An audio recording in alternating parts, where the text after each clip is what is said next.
It was.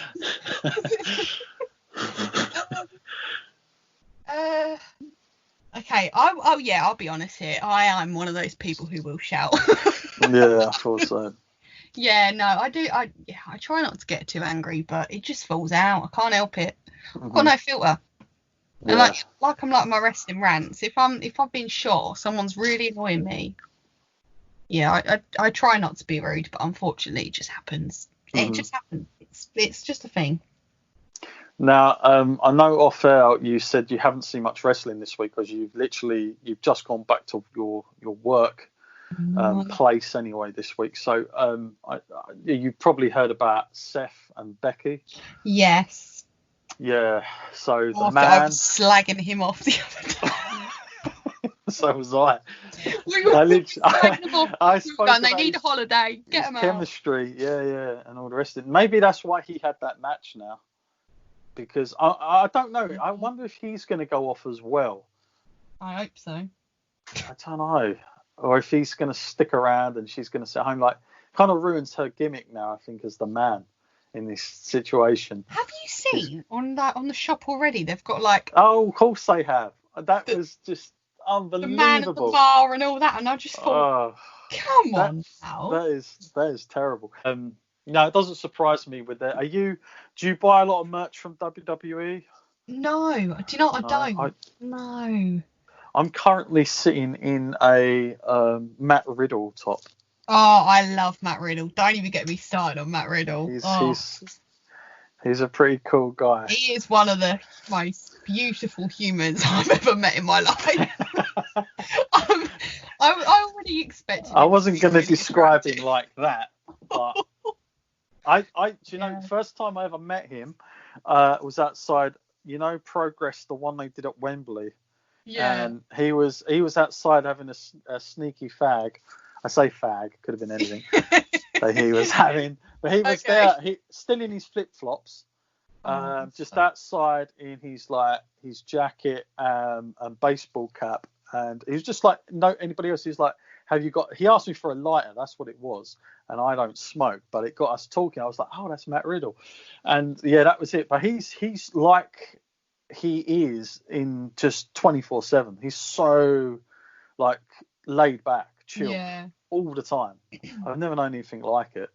But yeah, I assume as well you're like a big fan of his in WWE as well. Although I'm just, ever since they've signed him, I've not been sold that WWE know how best to use him. No, he's going to be someone that's not going to be used correctly, unfortunately. Yeah, it's a shame because he's got so much potential. Yeah, he really does. So much. Sorry, go on. That's all right. No, because I met him last year at Progress, and he was just so lovely. And I thought, was that the yeah, was that the one where he was with Keith Lee? Yeah. Yeah. Oh, that was. I was there. Him and Keith Lee. Yeah. Yeah, both those, they were both cool actually. We got to sit with them and do some interviews, but they were both really, really like down to earth guys. And seeing Keith Lee there as well, that was like the first night that I kind of realised he could be a star as well, because they were working a very different type of match to what you'd normally see, especially someone like Keith Lee working WWE. Do you know what? And I think after that, he just exploded. Like, months after that was it. He just became a complete different person, and he's still killing it. Mm-hmm. I like him. He's great. The square off he had with Brock Lesnar, I thought, maybe at last they're going to do something with Keith Lee. But I'm guessing because of they wanted to make Drew the guy this year, that to have Keith Lee up there as well might have taken the shine off it a bit. So they'll probably hold back on him. But I can see Keith Lee doing well. I can see them, mind you, we say that. Look at what's happened to Otis. I suppose anyone's got a chance at it now. Because that look that I used to think Vince likes, maybe he's changed his mind with everything these days, with that whole thing. But get started.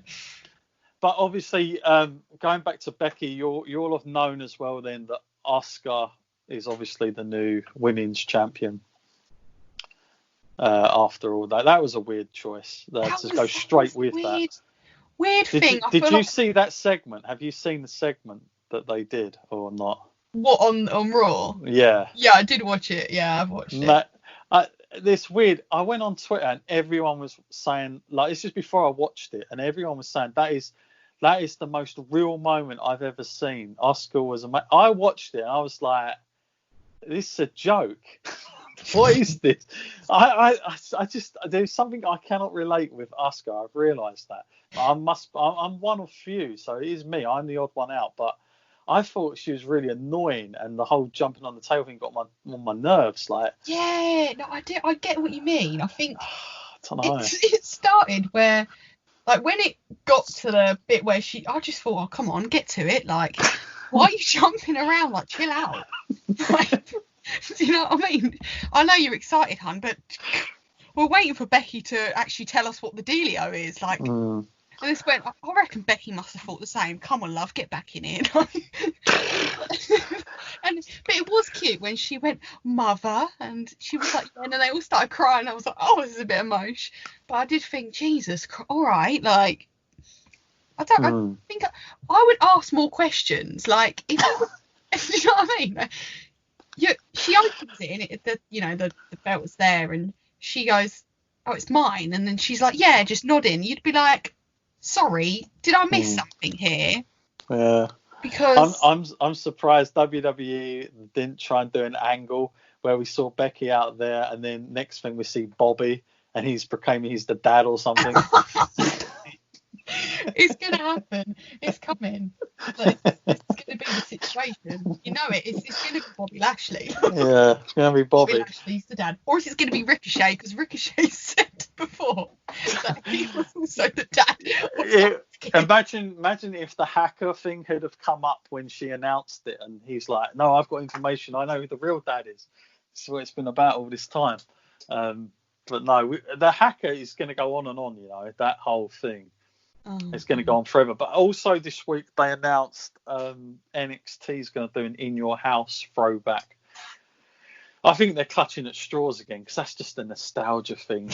I'm pretty sure. I was massive on In Your House. You know what? I absolutely love it. I love, like, they give you one thing, you're like, nah, I'm all right, thanks. It is, because I just know how they are with this stuff. I'm not going to get... The thing is, again, I've done an In Your House retrospective very recently, in the last couple of weeks. So I've done 10 matches that everyone voted on, and we went through them. And now they've just kind of brought that brand out, because they're saying, oh, it's 25 years since the first one. When for the last 10 years, they haven't given us stuff about it. But obviously, the whole In Your House concepts, the fact that everyone's indoors, they've just thought, oh, that's a good idea. The marketing guys come up with something good. I reckon they took your idea. I reckon they did. I reckon they're stealing it. I want some bloody money coming my way. I want some money if I'm going to be their idea guy. But I reckon so. Yeah, I don't know. I don't know what to think of that anyway. I just got a feeling that, like, it's just it's a gimmick thing to work with what's going on. But that's probably, again, like, what kind of years are we talking about when you first started watching wrestling? This is the $1 million question. Because whenever I ask my guests this, this is when I sort of go, holy shit, like, I'm old. So I've thrown it out there now. What kind of years did you start watching wrestling in? 2001. Oh my god.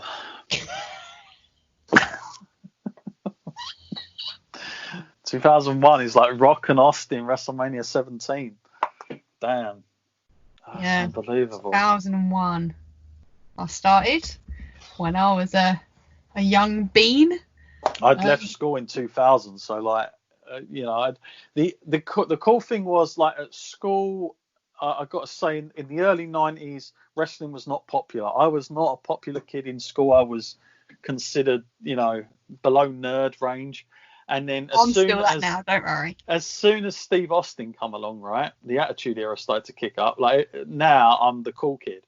Everyone's coming to me. Tell me facts. Give me information. And that was... I ended up doing newsletters back then in my school for these people that wanted to know more. But Steve Austin changed my life. Is he like your favourite? No, he's not. He's not. No. My favourite wrestler ever is Bret Hart. Really? Bret Hart, yeah. No, that surprised you. I'm not sure why. Interesting. Yours? Have you got like a favorite? It's not even like I've ever like hidden it, but it's. Do you know John Cena has been the love of my life for a very long time? Okay. So he's not the most incredible wrestler ever. Let's be real, but he is always going to be my favorite. I think I like John Cena. I've always liked John Cena. I've actually been the one defending him because I just think he's a total company guy as well. He's like first one in, last one out, and he does so much as an ambassador for that company. Like works his socks off. But like he to me, like obviously I grew up in a time where Hulk Hogan was like the biggest thing ever. Like everybody knew Hogan, and the closest I've seen to it is John Cena, and that's above Steve Austin, that's above The Rock, only because John Cena's run at the top in WWE was for so long, like closing WrestleManias and stuff like that, like, and being the champion for as long as he did, like he was always a champion at the top. If you look at Steve Austin and Rock, most of their runs were like they were chasing for the belt, whereas Hogan and Cena are quite similar, that they'd always pretty much be the guys on headlining WrestleMania. So, and also if you look at their merchandise sales between the pair of them, they're very similar kind of numbers. But yeah, I like John Cena. You know, the only thing that put me off about him was when I started to watch Total Divas. Yeah. And I thought there was something odd about him with the whole picture thing. That like he didn't like pictures up, and he is like a little bit peculiar. But you know what? Who isn't? I'm not going to say no to the situation. If I'm you'll be okay with it, John. If you don't want me to put that picture up, I won't put it up. All right? Yeah. And you got but are you also down with like getting dressed up before dinner? Yeah, do you know what? Yeah, it depends where we're going. Because that's what he had. Did you watch the one where they had the Total Bellas one? I think it was on Total Bellas. He did come across a little bit odd. And then they had like the men's room after, smoking cigars with John Laurinaitis and Daniel Bryan. I really like, do you know, Total Divas, I think that's how Daniel Bryan got so popular. I love Daniel Bryan. He's so relatable. Where do you sit with that when you're watching it without an audience? Are you a fan of that? Like, I think we touched on this on the Johners podcast when we were both on there. But for me, I find this very hard without an audience to sit and watch it. Like, harder than it already was to watch 3 hours worth of Raw. But it's even stranger now. Like, what did you make? I've got to ask this. What did you make of the whole, when you remember the Triple H anniversary? What did you make of that segment? I was cringing. I was thinking, please let this be over quick. When Vince come out, I was like, my God, this is hard to watch. I struggled. I'm not gonna lie. I thought, oh, you fucking go. I thought, oh, you know, it's hard. Like some of the things that they do, I think, oh my God, give me strength, please. No, it was a little bit Hollyoaks, wasn't it? Are you a Brock person or are you a non-Brock person? Depends. Okay. Last year, I would say I was a non-Brock person. Right. If you watched any of my videos or listened to me on any podcast last year, I slated him. Right. The words that came out of my mouth to describe Brock Lesnar were unreal. And then something in me changed me a little bit, and I thought, okay, I'll give him a bit of a chance. And then I was like, oh, do you know what? He's not that bad. What is it that ticked you off so much? Was it like Kofi Kingston? Do you know what? The Money in the Bank situation. Oh. God. You didn't like the beatbox stuff. Do you know, I liked that. I found it funny, but when that music hit, honestly, it actually winds me up even talking about it. So I was watching that match, and it was absolutely incredible, that match. It was so good. And then all of a sudden, this music went, you are having a laugh. And I watched it, and then I just turned it off.